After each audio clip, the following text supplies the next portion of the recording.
नमस्कार। सम्पूर्ण भाइ बहिनीहरूलाई आजको कक्षामा हार्दिक स्वागत गर्दछु। आज म कक्षा 11 को नेपाली पाठ्यपुस्तकको पाठ 5 साथीलाई चिठी शीर्षकको पाठमा रहेको अभ्यास शिक्षण गर्न गइरहेको छु। अभ्यासमा रहेका सम्पूर्ण प्रश्नहरूको विस्तृत चर्चा गर्नेछु। लागौं अब अभ्यासतर्फ।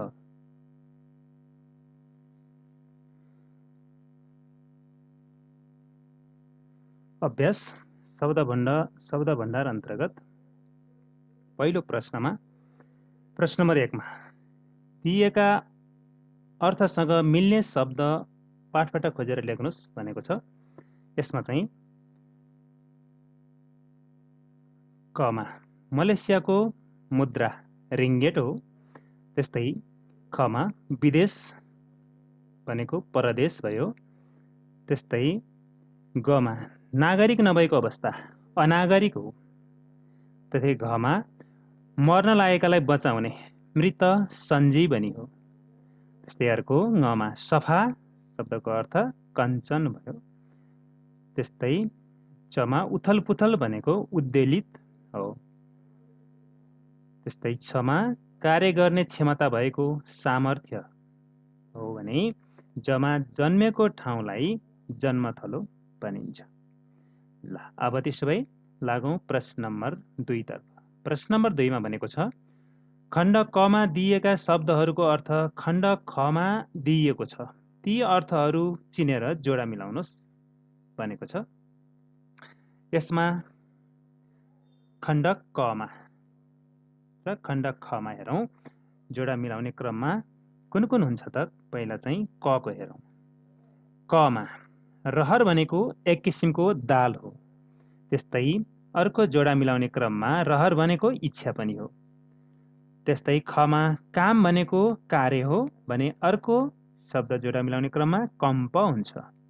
त्यस्तै गमा पत्रको अर्थ चिठी हो। त्यसैगरी त्यसलाई जोडा मिल्ने शब्द यानि कि पर्यायवाची शब्द अथवा समानार्थी शब्द तह हुन्छ है। त्यसैगरी घमा कडी शब्दको अर्थ जुक्ति हो।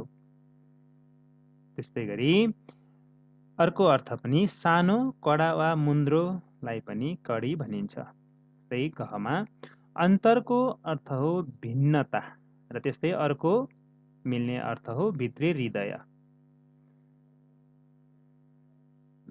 अब लागौं अर्को प्रश्न नम्बर 3 तर्फ। 3 मा भनेको छ दिएका अनेकार्थी शब्दहरूको एक भन्दा बढी अर्थ लेख्नुहोस् भनेको छ। यसमा हेरौं क्रमशः मास खरी ताल खाग फेरी साँचो कछाड अर्थ चरण काल छन्। पहिला चाहिँ उत्तरमा मास पहिला है। मास कमा मास भनेको एक किसिमको दाल हो र महिना पनि भयो। त्यस्तै खरी भनेको रुख हो। लेख्न प्रयोग हुने सेतो पत्थर हो। त्यसैगरी मादलमा लगाइने मसला खरी झरेछ भन्छ नि कालो मसलालाई है। त्यस्तै अर्को तालको अर्थ हेरौं बढी अर्थ अनेकार्थी शब्द के हुन्छन् त? तालको चाहिँ दह हुन्छ। त्यस्तैगरी चाहिँ नाचगानको चाल हुन्छ। बाजाको मात्रा हुन्छ। काम गराइको पटक हुन्छ ताल। त्यस्तै अर्को हेरौं खागको चाहिँ अग्राख हो जुन रुख हो है। अग्राख रुखको नाम भयो। त्यसैगरी अर्को चाहिँ गैँडाको नाक माथिको अङ्गलाई पनि खाग भनिन्छ। टाठो बाठोलाई पनि खाग खग्गु भनिन्छ नि है। त्यस्तै गरी अर्को चाहिँ फेरी भनेको यसको अनेकार्थी शब्द हेरौं। अनेकार्थी शब्द के हुन्छ अरू अर्थ भन्दा हरिणको सिङ बजाउँदै हिँड्ने काम। त्यस्तैगरी व्यापारीले सामान बेच्न घुम्ने कामलाई पनि फेरी भनिन्छ। त्यसैगरी प्रदक्षिणालाई पनि प्रदक्षिणा घुम्ने काम फेरी भनिन्छ। अनि त्यसैगरी साँचो भनेको के अर्थ हुन्छ त? अनेक अर्थ दिने साँचोले के अर्थ दिन्छ? सत्य बुट्टा वा चित्र छाप्ने साधन अनि तालचा खोल्ने साधन सामान बनाउँदा निश्चित आकार दिने साधन यसरी धेरै अर्थ दिन्छ। यी सबै चाहिँ मास खरी ताल खाग फेरी साँचो यी अनेकार्थी शब्द हुन्। यी विभिन्न अर्थ हुन्छन् भन्ने कुरा भयो। त्यसैगरी चाहिँ अर्को चाहिँ कछाड शब्दले के अर्थ दिन्छ त? अनेकार्थी शब्द अनेक अर्थ के दिन्छ भन्दा छोटो धोती नदी छेउको जमिन सहर छेउको इलाका लेक बेसीको बीचको भूभाग हुन्छ है। त्यसै गरी अर्थको अनेक अर्थ के हुन्छ त भन्दा अभिप्राय धन हुन्छ। त्यसै गरी अर्को चरणको अर्थ चाहिँ पाउ, अनेक अर्थ पाउ भयो। श्लोकको एक पंक्तिलाई पनि पाउ भनिन्छ। त्यसै गरी वेदको एक शाखा वा सम्प्रदायलाई पनि हामी चरण भन्छौँ। त्यस्तै गरी अर्को चाहिँ काल भनेको समय मृत्यु, फेरि अनेक अर्थ दिँदो रहेछ। कालले समय पनि र मृत्युलाई पनि बोध गराउँछ। त्यस्तै अर्को हेरौँ प्रश्न नम्बर 4 मा दिएका पदावलीहरूलाई अर्थ स्पष्ट हुने गरी वाक्यमा प्रयोग गर्नुहोस् भनेको छ। कहाली लाग्नु मलाई सराङकोट प्याराग्लाइडिङ गर्दा असाध्यै सराङकोटबाट प्याराग्लाइडिङ गर्दा असाध्यै कहाली लागेको थियो। त्यसै गरी टपाटप टिप्नुलाई चाहिँ वाक्य बनाउँदा अर्थ खोल्ने गरी वाक्य बनाउँदाखेरि रामले पाकेको ऐसेलु टपाटप टिपेर कपाकप खायो। त्यस्तै अर्को चाहिँ महिना मर्नु भनेको छ। महिना मर्नु हेरौँ जागिरेहरूले महिना मरेपछि तलब पाउने गर्दछन्। त्यस्तै अर्को रोई कराई गर्नु परीक्षामा फेल भएको विद्यार्थीले शिक्षकसँग रोई कराई गरी पास बनाइदिन अनुरोध गरेको थियो।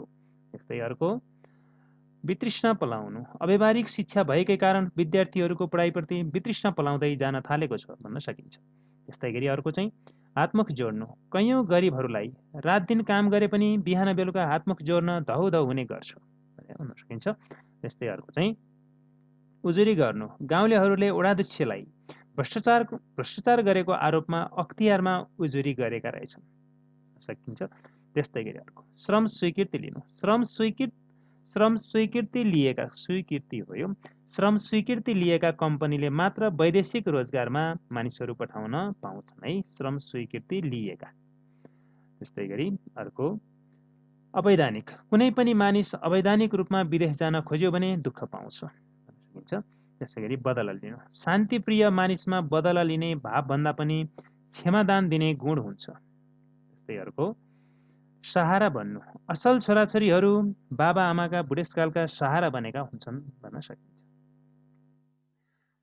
त्यसै गरी जाउँ बोध अभिव्यक्तितर्फ। बोध अभिव्यक्तिमा प्रश्न नम्बर 1 मा चाहिँ पाठ पढी दिएका प्रश्नहरूको उत्तर दिनुहोस् भनेको छ। यसमा पहिलो चिठीमा कतिवटा अनुच्छेद रहेका छन्? सानो छोटो प्रश्न है, एकदमै छोटो वस्तुगत जस्तो। चिठीमा 7 वटा अनुच्छेद रहेका छन्। एकदमै छोटो एक वाक्यमा लेख्ने प्रश्नहरू नै। त्यसै गरी अर्को चाहिँ चिठीको आदि मध्य र अन्त्य भागमा कस्ता विषयवस्तु छन्? यो प्रश्नको उत्तर हेरौँ। चिठीको आदि भागमा पूर्णविक्रम वैदेशिक रोजगारप्रति आकर्षित भई धन कमाउने सपना बोकी विदेश पुग्नु तर आफ्नो निर्णय गलत भएको महसुस गर्नु, अनि मध्य भागमा चाहिँ पैसा कमाएर रमाइलोमा डुबेर घर परिवार बिर्सनु अनि दुर्घटनामा परेपछि दुःख पाई स्वदेशमै फर्कन निर्णय गर्नु र अन्त्य भागमा प्रदेशको सिपलाई स्वदेशमा पोखी बाँकी जीवन सार्थक पार्ने चाहना राख्नु जस्ता विषयवस्तु छन्। त्यस्तै गरी अर्को गमा पूर्णविक्रमले सुरुका 2-3 वर्ष कसरी बितायो? यसको उत्तर हेरौँ। पूर्णविक्रमले सुरुका 2-3 वर्ष घर परिवार नै भुली खुब मस्तीमा र रमाइलोमा डुबी बितायो। त्यस्तै गरी अर्को घमा पूर्णविक्रम कस्तो सपना बोकेर विदेश गएका थिए? यसको उत्तर हेरौँ। पूर्णविक्रम प्रदेशमा सुनको बोट हुन्छ र सुन टपाटप टिपेर धनी बनिन्छ भन्ने सपना बोकेर विदेश गएका थिए। त्यसै गरी गमा चिठीमा के कस्ता अङ्गहरू हुन्छन् भन्ने कुरा, चिठीको चाहिँ त्यो खाका संरचनागत खाका कस्तो हुन्छ भन्ने कुरा हो। सुरुबाट अन्त्यसम्म कुन कुन चाहिँ अङ्गहरू हुन्छन् भन्ने कुरा हेरौँ। चिठीमा पहिला मिति हुन्छ, मिति भयो अनि मिति मनी ठेगाना हुन्छ, अनि सम्बोधन भयो, शिष्टाचार हुन्छ, शिष्टाचार सँगसँगै सञ्चो विसञ्चोको कुरा हुन्छ, अनि त्यसपछि बल्ल चाहिँ मुख्य विवरण हुन्छ, अनि समापन हुन्छ, अनि त्यसपछि भवदीय लेख्ने कुरा भयो, अनि त्यसै गरी खामको नमुना जस्ता चाहिँ विभिन्न अङ्गहरू हुन्छन् भन्न सकिन्छ।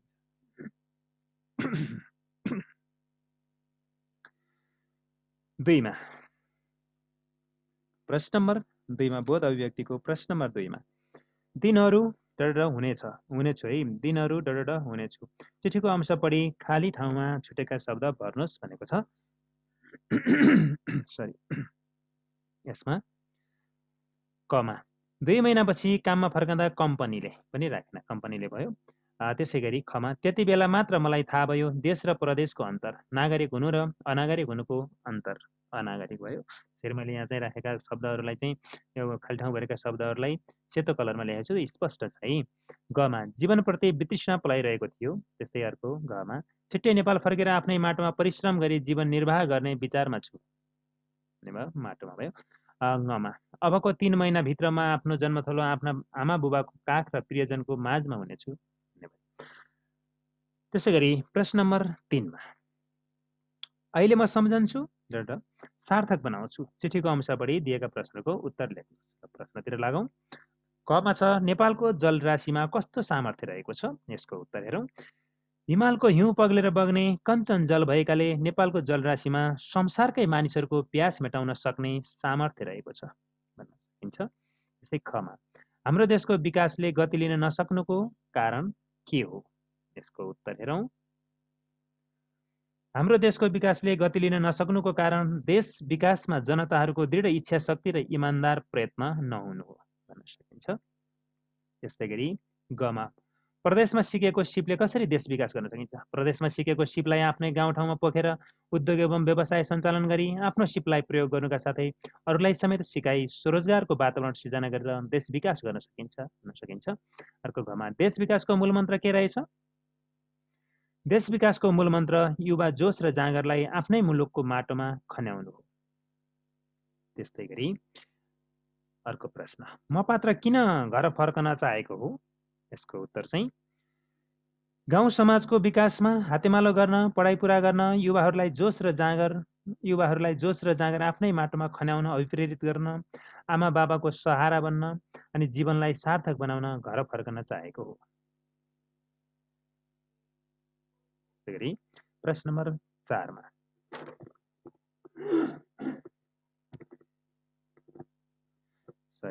प्रश्न नम्बर 4 मा हेरौँ। दिएको चिठीको अंश पढी प्रश्नहरूको उत्तर लेख्नुहोस् भनेको छ। 4 मा त्यो अनुच्छेद पढेर चिठीको अंश पढेर उत्तर लेख्ने हो। पहिलो प्रश्न के रहेछ हेरौँ त। म पात्रले गरेका सही र गलत निर्णयहरू के हुन्? यसको उत्तर हेरौँ। म पात्रले गरेका सही निर्णय आफ्नो गाउँ, आफ्नो परिवार, इष्टमित्र, समाज र देश सम्झेर घर फर्कनु हुन् भने सही निर्णय घर फर्कनु हुन् भने पढाइ छाड्नु र धन कमाउन परदेशिनु यी चाहिँ के भए त गलत निर्णय हुन्। त्यसै गरी खमा म पात्रको घर फर्कने निर्णयप्रति तपाईँको धारणा लेख्नुहोस् भनेको छ।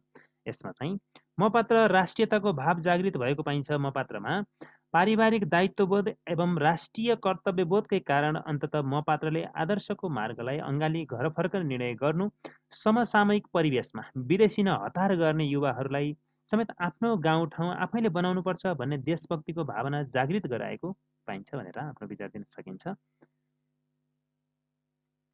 त्यसै गरी प्रश्न नम्बर 5 मा है। 5 मा पूर्णविक्रमका ठाउँमा तपाईँ हुनुभएको भए के गर्नुहुन्थ्यो? आफ्नो विचार प्रस्तुत गर्नुहोस्। पूर्णविक्रमको ठाउँमा भएको भए के गरिन्थ्यो? तपाईँ के गर्नुहुन्थ्यो? हेरौँ है, मैले के लेखेको छु, म के गर्थेँ भनेर मैले के लेखेँ हेरौँ छोटोमा। यस चिठीमा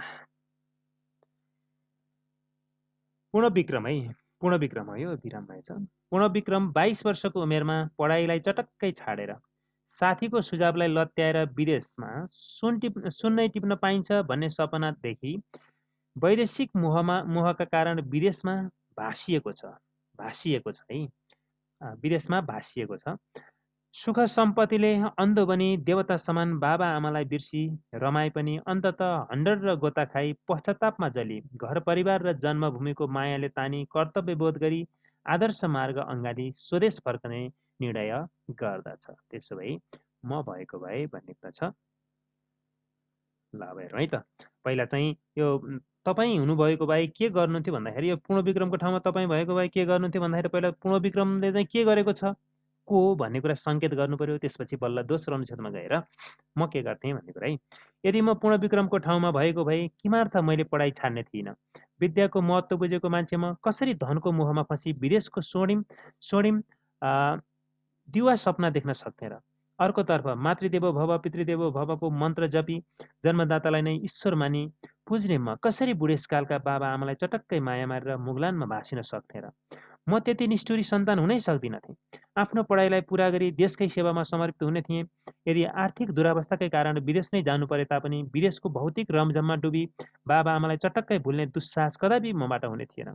विदेशमा गएर ज्ञान सिप आर्जन गरी सकेको पैसा जम्मा गरी स्वदेशमा आएर आर्जित सिपलाई प्रयोग गरी सानो उद्योग सञ्चालन गरी रोजगारीको अवसर सिर्जना गरी अरूलाई जागिर दिने हैसियत बनाउने थिएँ। पूर्ण विक्रमले विदेशमा दुःख पाएपछि भने आदर्श मार्ग अँगाली स्वदेश फर्कने अनि परिवार र समाजप्रतिको दायित्वबोध गर्ने निर्णय गरेको छ, जुन सकारात्मक पक्ष हो। म पनि युवा साथीहरूलाई आफ्नो युवा जोस र जाँगरलाई आफ्नै माटोमा पोखी देशकै विकास र समृद्धिमा जुट्न आग्रह गर्थेँ। जननी जन्मभूमि छ स्वर्गादपि गरियसी भन्ने उक्तिलाई मनन गरी सच्चा देशभक्त नागरिक बन्ने थिएँ भनेर लेख्न सकिन्छ। पूर्ण विरामको ठाउँमा भएको भए के गर्थेँ, म के गर्थेँ भन्नेको लागि तपाईँ के गर्नुहुन्थ्यो भन्ने छ। अब त्यसो भए प्रश्न नम्बर 6 तर्फ जाउँ। प्रश्न नम्बर 6मा भनेको छ, तपाईँ सुरज हुनुभएको भए पूर्ण विक्रमको चिठीको प्रति उत्तर कसरी दिनुहुन्थ्यो? लेख्नुहोस्। हेरौँ यसको चाहिँ प्रति उत्तरमा चाहिँ पहिला चाहिँ चिठी नै आखिर चिठी लेख्ने हो है। चिठीको प्रति उत्तर चिठी नै हुन्छ। पहिला मिति लेख्नु पर्यो 2070 9/10। त्यसै गरी दैलेख कर्णाली प्रदेश नेपाल, यो चाहिँ मिति र ठेगाना लेख्नु पर्यो। अनि त्यस पछाडि बल्ल चाहिँ यो सम्बोधनको कुरा है। आत्मीय मित्र पूर्ण विराम, आत्मीय मित्र पूर्ण विराम, पूर्ण विक्रम है। आत्मीय मित्र पूर्ण विक्रम, म भित्रको आत्माको तर्फबाट तिमी भित्रको परमात्मालाई हार्दिक नमन। मित्र, भगवानको आशीर्वचनले आजसम्म यो भौतिक शरीर श्रमरत नै छ। ईश्वरको भक्तिभावले मेरो मित्र पनि कुशल मङ्गल नै हुनुहुन्छ भन्ने अपेक्षा गर्दछु। हजुरले पठाएको पत्र हिजो मात्र हातमा पर्यो। चिठी खोलेर पढ्दा म हर्षले गदगद हुन पुगेँ। केही समय बाटो बिराएको मेरो साथीको आँखा खुलेछ अनि भ्रमको पर्दा खुलेछ। आखिर क्षणिक भौतिक सुख सुविधाले कति नै दिन आफ्नो जन्मभूमिलाई बिर्साउन सक्थ्यो र? आफू जन्मेको गाउँ ठाउँ घर परिवार साथीभाइको यादले आखिर सताएरै छाडेछ। गल्ती सबैबाट हुन्छ नै, महसुस गर्नु ठुलो कुरा हो। ढिलै भए पनि मैले सम्झाएका कुरा तपाईँले मनन गर्नुभएछ, साह्रै खुसी लागेको छ। स्वदेश र विदेशको अन्तर पनि राम्रैसँग बोध गर्नुभएछ। विदेशमा गएर साह्रै दुःख पनि पाउनुभएछ, जुन कुरा सुन्दा अलि नरमाइलो लाग्यो। हजुरको घर फर्कने निर्णय सुन्दा अत्यन्तै खुसी लागेको छ। हजुरको यो निर्णय अत्यन्त स्वागत योग्य छ। हजुरको देशभक्ति भावनाले भरिएका विचार पढ्दा म अत्यन्त खुसी भएको छु। अब स्वदेश फर्कन कति पनि ढिला नगर्नुहोला। युवा साथीभाइ सबै मिलेर आफ्नो गाउँ आफै बनाउनुपर्छ। ज्ञान सिप र युवा जोस अनि जाँगरलाई स्वदेशमै पोखी देशको मुहार फेर्नुपर्छ। पत्रमा गन्थन जति लेखे पनि लेखेर सकिँदैन साथी। आजलाई यति नै, बाँकी कुरा भेटमा गरौँला भनेर यसरी मैले चिठी टुङ्ग्याएँ। त्यस पछाडि उही तपाईँको साथी सुरज नेपाल भनेर अन्तिममा चाहिँ टुङ्ग्याइयो। अब यसलाई चाहिँ खामको नमुना पनि लेख्नुपर्छ, खामको नमुना पनि लेख्नु होला। त्यसै गरी अर्को प्रश्न नम्बर 7मा हेरौँ है। प्रश्न नम्बर 7मा भनेको छ, दिइएको अनुच्छेद पढ्नुहोस् र सोधिएका प्रश्नहरूको उत्तर लेख्नुहोस् भनेको छ। यो अनुच्छेद चाहिँ अब यो अनुच्छेद 3टा अनुच्छेद छ किताबमा। यो अनुच्छेद पढेर प्रश्नको उत्तर लेख्नु पर्यो। हेरौँ प्रश्नहरू के छन् त। मूल्याङ्कन भनेको के हो भन्ने प्रश्न छ। मूल्याङ्कन भनेको शैक्षिक उद्देश्यहरू कुन हदसम्म प्राप्त गर्न सकियो भनी किटान गर्ने प्रक्रिया भएकाले यो शिक्षण सिकाइको अभिन्न अङ्ग हो। यसकै आधारमा विद्यार्थी वा कार्यक्रमको अन्तिम निर्णय दिने काम गरिन्छ है त। अन्तिम निर्णय दिने काम गरिन्छ मूल्याङ्कन भनेको है। त्यसै गरी अर्को प्रश्न छ, निर्माणात्मक र निर्णयात्मक मूल्याङ्कन बीच के फरक छ भनेको छ। यसको चाहिँ निर्माणात्मक मूल्याङ्कन पहिला। निर्माणात्मक मूल्याङ्कन सुधारात्मक मूल्याङ्कन हो। त्यसैले कार्यक्रम सञ्चालन सँगसँगै औपचारिक र अनौपचारिक रूपमा जुनसुकै समयमा मूल्याङ्कन गरी पृष्ठपोषण दिन मिल्छ भने निर्णयात्मक मूल्याङ्कन शिक्षण सिकाइ कार्यक्रम वा शैक्षणिक कार्यक्रमको अन्त्यमा शैक्षिक उद्देश्य बमोजिम विद्यार्थीको उपलब्धि वा स्तर निर्धारण गरी प्रमाणपत्र प्रदान गरिन्छ। यही नै निर्माणात्मक र निर्णयात्मक मूल्याङ्कन बीच फरक छ। यो चाहिँ के फरक छ भन्ने होइन, यसमा चाहिँ फरक छ भन्नु पर्यो है।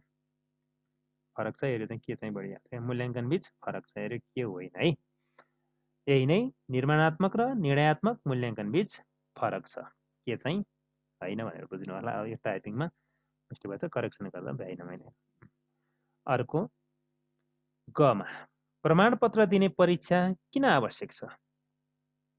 हेरौँ, प्रमाणपत्र दिने परीक्षा शैक्षिक उद्देश्य बमोजिम विद्यार्थीले उपलब्धि हासिल गर्न सके वा नसकेको निर्णय लिई स्तर निर्धारण गरेर प्रमाणपत्र प्रदान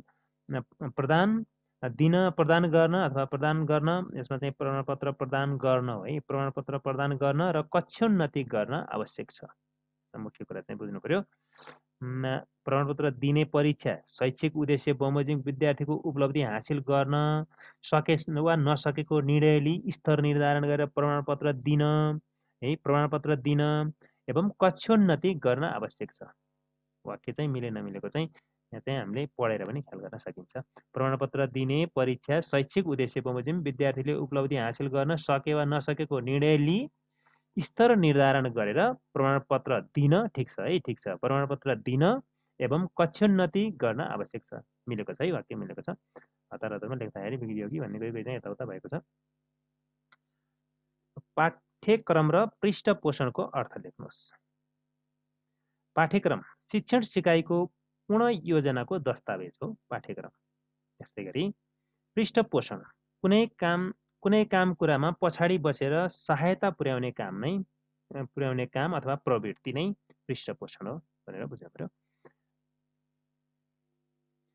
गाउँको विकासका लागि पर्यावरण मैत्री सडक आवश्यक छ भन्ने कुरा खुलाउँदै साथीलाई चिठी लेख्नुहोस् भनेको छ। चिठी हेरौँ। पहिला मिति लेख्नु पर्यो, मिति 2077 9-10। त्यसै गरी चाहिँ तल चाहिँ ठेगाना है, काशी गण्डकी प्रदेश। अब चिठी नेपाल त ठेगाना भयो। पहिला सम्बोधन है। आत्मीय मित्र श्री कृष्ण, नमस्कार अनि धेरै धेरै सम्झना भनेर लेख्न सकिन्छ। अनि ईश्वरीय कृपाले म यहाँ आरामै छु र हजुर पनि आरामै हुनुहुन्छ होला भन्ने शुभेच्छा प्रकट गर्दछु। हजुरले पठाएको पत्र हिजो मात्र पाएँ। पत्रमा हजुरले गाउँको विकासका लागि पर्यावरण मैत्री सडकको आवश्यकता सम्बन्धी जान्ने तीव्र इच्छा प्रकट गरेकाले आज यो पत्र लेख्दैछु। मित्र, पर्यावरण भनेको वातावरण हो। जमिनको सतह र जमिनमाथि फैलिएको वायुमण्डलभित्रको समग्र प्राकृतिक अवस्था हो। जल, जमिन, जङ्गल, हावा, प्रकाश एवं सम्पूर्ण जैविक र अजैविक पक्षीहरूको समग्र रूप नै पर्यावरण हो। पर्यावरण र मानिस बीचमा घनिष्ठ सम्बन्ध रहेको हुन्छ। अनुकूल पर्यावरणमा जीवन सहज बन्दछ भने प्रतिकूल पर्यावरणमा जीवन असहज बन्दछ। विकासका नाउँमा पर्यावरणीय क्षेत्रमा ह्रास आउने काम हामीले भुलेर पनि गर्नु हुँदैन। पर्यावरणीय क्षेत्रमा प्रतिकूल असर पर्ने गरी गरिएको विकास कार्य विकास नभएर विनाश हो। मित्र, अहिले गाउँमा विकासका नाममा सडक यातायातको तीव्र रूपमा विस्तार गर्ने काम भइरहेको छ भन्ने सुनेको छु। वन जङ्गल जथाभावी फडानी गरी बिना योजना टोल टोलमा घर घरमा मोटर बाटो धमाधम खन्ने कामले गाउँमा खुसियाली त छाएकै होला, तर ग्रामीण भिराला पाखामा त्यसरी जथाभावी डोजर चलाउँदा एकातिर वन विनाश हुने र अर्कोतिर वर्षायाममा बाढी पहिरो गई धनजनको क्षति हुन्छ। जलाशय पुरिएर जलीय जीवको अस्तित्व नै सङ्कटमा पर्छ। पानीका मुहान सुक्छन्, वन पैदावार नष्ट हुन्छन्।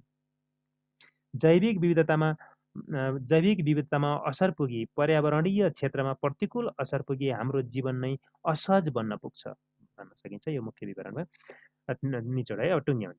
त्यसैले पर्यावरण मैत्री सडक विस्तारले नै गाउँको विकास अर्थपूर्ण हुन्छ। दिगो विकासको सिद्धान्तलाई मनन गरी पर्यावरण मैत्री सडक निर्माणले नै गाउँ र गाउँलेको भविष्य उज्जवल हुने भएकाले सबै गाउँले मिली पर्यावरण मैत्री सडक निर्माणमा जोड दिनु हुनेछ भन्ने विश्वासका साथ यो पत्रलाई यहीँ बिट मार्दछु।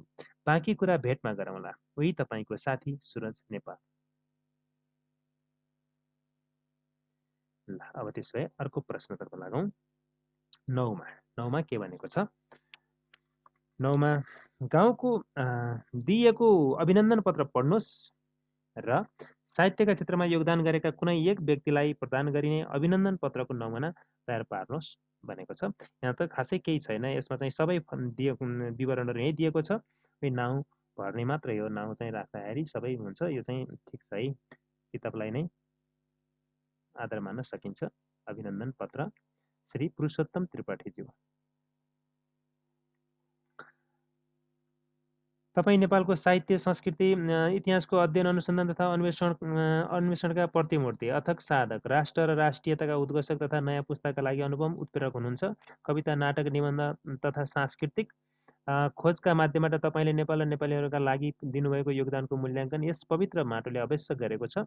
1 शताब्दीको यात्रामा पनि तपाईँको उत्तिकै सक्रियता, सशक्तता, जीवन्तता र अनवरत साधना देखेर हामी गौरवान्वित बनेका छौँ। तपाईँको यही अद्वितीय, अनुपम र अव्यक्त दीर्घ साधनाप्रति नतमस्तक हुँदै र सुस्वास्थ्य, सक्रिय दीर्घ जीवनका लागि हार्दिक शुभकामना व्यक्त गर्दै तपाईँको हार्दिक सम्मानका साथ यो अभिनन्दन पत्र प्रदान गर्दछौँ भन्ने भयो। यो सबै चाहिँ पुस्तकै राम्रो छ, यसैलाई आधार मान्न सकिन्छ। पोखरा साहित्य समाज, कास्की, नेपाल र मैले लेखेँ त्यो अन्तिममा। त्यसै गरी सामाजिक क्षेत्रमा योगदान पुर्याउने कुनै एक व्यक्तित्वको योगदानको कदर गर्दै प्रदान गरिने सम्मान पत्रको नमुना तयार पार्नुहोस् भनेको छ। यसमा चाहिँ हेरौँ, सम्मान पत्र श्री मधुसूदन त्रिपाठीज्यू सम्मान पत्र है त। मैले यो चाहिँ लेखेको छु, हेर्नुहोस्। सेवा नै धर्म हो भन्ने मूल मन्त्र सधैँ मन मस्तिष्कमा सजाउने तपाईँ सामाजिक क्षेत्रमा लाग्ने जो कोहीका लागि पनि अनुपम नमुना, आदर्श पात्र, प्रेरणाको स्रोत, मानवताको महान उदाहरणीय पात्र एवं समाजसेवाको प्रतिमूर्ति, अथक साधक, युवा पुस्ताका लागि उत्प्रेरक व्यक्तित्व हुनुहुन्छ। सामाजिक रूपान्तरण एवं सुसंस्कृत न्याय र समतामूलक समाज निर्माणको लागि समाजमा व्याप्त अशिक्षा, धार्मिक सांस्कृतिक दासता एवं रूढिवादी अन्धविश्वासी मान्यताका साथै धार्मिक, सांस्कृतिक, लैङ्गिक, वर्गीय, जातीय विभेदका विरुद्ध वर्षौंदेखि सचेतनामूलक कार्यक्रमहरू सञ्चालन गर्दै चेतना र जागरण अभियान चलाई पुर्याउनु भएको अतुलनीय योगदानबाट हामी सबैले गौरवबोध गर्न पाएका छौँ। यही अद्वितीय अनुपम सेवा भावनाप्रति नतमस्तक हुँदै तपाईँको सुस्वास्थ्य, सक्रिय दीर्घ जीवनको हार्दिक शुभकामना व्यक्त गर्दै तपाईँलाई हार्दिक सम्मानका साथ यो सम्मान पत्र प्रदान गर्दछौँ भनेर लेख्न सकिन्छ। अनि अन्तिममा चाहिँ पोखरा साहित्य समाज, कास्की, नेपाल लेख्न सकिन्छ। र यहाँ चाहिँ अरू चाहिँ यो चाहिँ सूचनाहरू, अनि त्यसै गरी चाहिँ यहाँ चाहिँ के भनेको छ, यी निमन्त्रणा पत्रहरू के भनेको छ, यी सबै यहाँ भएका त मैले यो चाहिँ लेखिरहनु परेन र यसलाई पनि बताइरहनु परेन। सरस्वती तपाईँहरूले किताबमै हेर्न सक्नुहुन्छ।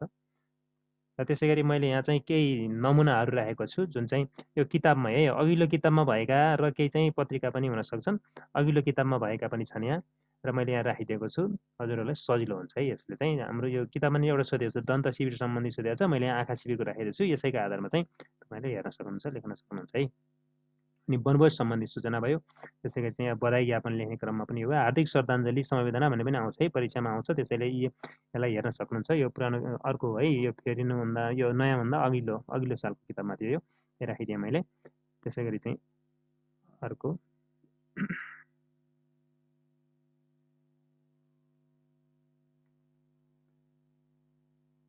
अनि यो श्रद्धाञ्जलीको भयो। अनि यो चाहिँ शुद्ध्यायको निमन्त्रणा भयो, हेर्न सक्नुहुन्छ। अनि शुभ विवाहको निमन्त्रणाको सम्बन्धी यो पनि तपाईँहरूले हेर्न सक्नुहुन्छ। यसलाई तर मानेर व्यावहारिक कुरा हो। त्यसै गरी निमन्त्रणा पत्र है। अनि त्यसै गरी यो पनि के भयो, पदपूर्ति सम्बन्धी सूचना भयो। अनि यो चाहिँ अर्को चाहिँ के भन्छ, व्यक्तिगत विवरण तपाईँहरूले बनाउने क्रममा चाहिँ यो चाहिँ बायोडाटा बनाउने क्रममा यो पनि अब चाहिँ व्यावहारिक कुराहरू नै भयो। र यो चाहिँ मैले एउटा चाहिँ सम्मान प्रशंसा पत्र राखेँ, यो आफ्नै राखेँ है, यसलाई चाहिँ अन्यथा नलिनु होला। ल, आजलाई यति नै, धन्यवाद भाइ बहिनीहरू। तपाईँहरूलाई यो भिडियो के कस्तो लाग्यो, अवश्य पनि यस भिडियोले तपाईँको पढाइलाई थप सहयोग गर्नेछ भन्ने मैले अपेक्षा गरेको छु। अन्य पाठहरूको विश्लेषण, प्रश्नोत्तर, व्याकरण अभ्यास सबै हल गरिएका भिडियोहरू हेर्नलाई यो युट्युब च्यानललाई सब्सक्राइब गर्नुहोला। सब्सक्राइब गर्नुभएको छैन भने सब्सक्राइब गर्नुहोस्। अनि त्यसै गरी लाइक, कमेन्ट गर्न नभुल्नुहोला र सेयर पनि गरिदिनु होला।